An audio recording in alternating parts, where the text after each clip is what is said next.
All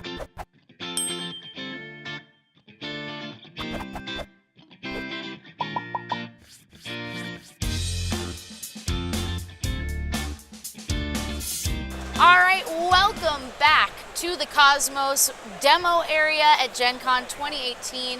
I'm here with my friend Tom on Active Player Network. I am Ann Richmond, your community manager, and we are talking about Legends of Andor.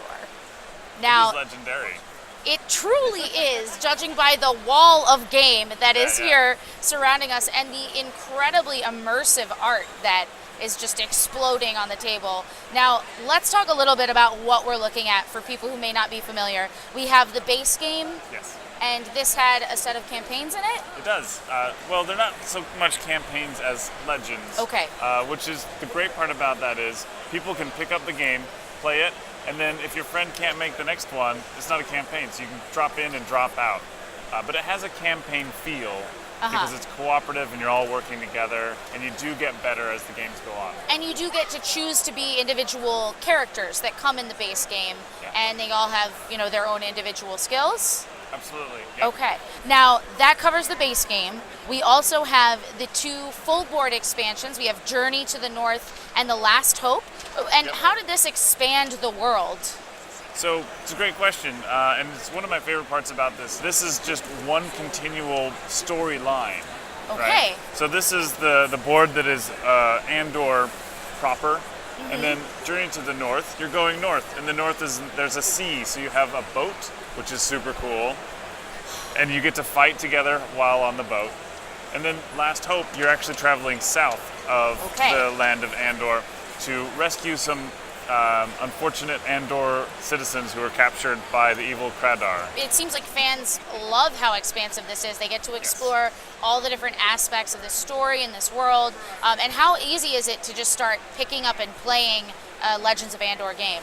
It's actually very easy because both the base game and the Last Hope have introductory legends that teach you the game as you play. Okay. So you don't have to read through a whole rule book to get started. That's awesome, because sometimes you open up a board like this and as beautiful as it is, you're just like, what am I supposed to even start doing? So those are the things that players should look for in the box. Start simple, start with an adventure, but we also have all of these different literal expansions to the game that add new elements. So tell us about new heroes. So new heroes is great because it gives you the opportunity to go up to 5 to 6 players. Okay. It also adds 4 new heroes that you can choose from that you don't have to play with 5 or 6 players to play with. So you want to be the Centaur?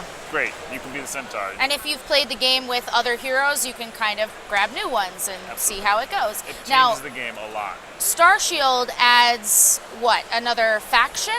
It's a whole new legend, but it is the most immersive legend in the whole series. There's like some 140 different ways that you can play that because there's different boss monsters at the end for each different scenario. Okay, cool. So that's just another little way to add on to the base games that you have. And then most recently, and I love a good anti-hero, we have Dark Heroes. So tell me a little bit about what we might see here. It's one of the most clever things that I've seen in the whole series. I really love it. The Dark Heroes are powerful heroes that are a little bit cursed.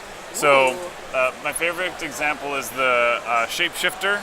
So he's a bear, and bears are really strong, but he's also a bear, so if you don't watch over him very closely, he might just start wandering back to the forest. And the thing that's so cool and that I love about this is that each of these characters has a male identifying side and a female identifying side. So you can really choose what you want to represent your hero on this adventure, and every single one of that has that. So you get the choice to be whoever you want to be, which is one of the reasons we play games, to be honest. And one thing that I like about this is, on that same note, is that there's the male and there's the female, and they're the exact same abilities. Yep. There's nothing different except the gender on them. As it should be. There you go, right? So that's awesome. Whatever you want to identify as, you can do that in this game. You get to stay with the base stats that are, indicative of each, I guess, class or character. Yep. So who are the characters here? You mentioned the shapeshifter that we have. Yes. So And he then- sometimes turns into a bear. Okay. And then you have this dark wizard who has a lot of internal conflict. So he's got some disadvantages when he's rolling for battle. He doesn't always want to give his best results, which is funny. All right, and who is she? Half human, half Skrull. Super powerful, similar to the bear, super powerful, but also has her limitations. She's not entirely loyal to the humans. Okay, so half Skrull. I'm intrigued. What is this? A Skrull is one of the monsters, similar to the trolls or the wargors or all the other different monsters. One of the most dominant monsters in this game is the Skrull. Okay. You're constantly battling them, and this one is kind of on your side. Very nice. And what about this last character? Who is she? So she's a summoner of dead Skrulls, so she can control the skeleton-ish Skrull that like wanders around and helps you in your battles. Necromancy for good. There you go. Yep. When you sit down to play a Legends of Andor game, are you having any role-playing involved? Is it just kind of however the table evolves, or? It just depends on your group, right? Yeah. Like my friends, we don't dress up necessarily, but we do get into character. 'Cause Yeah. It feels so immersive that we end up talking the way we think our characters will talk. So what does this feel like when you sit down to play this game? Intense. Intense. It is intense because it's a puzzly game that you have to work together to protect the kingdom. Awesome. And it just builds and builds and builds as you bring out more and more encounters throughout the game. It is difficult. Awesome. Well, thank you so much, Tom. I can't wait to open this up with my friends and get started playing. Let's play Legends of Andor. Thanks for joining us here on Active Player Network. Now it's your turn to get the game because we're going to be giving away a copy.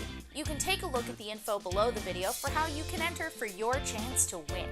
If you liked the video, please go ahead and subscribe to us on YouTube at youtube.com/ActivePlayerNetwork. Make sure you don't miss out on blogs, vlogs, and giveaways by heading over to our Facebook fan page, facebook.com/ActivePlayerNetwork, and hitting the like button. Join our discussions on Twitter at ActivePlayerNet and follow our antics on Instagram at ActivePlayerNetwork. We'll see you next time on Get the Game. Play on.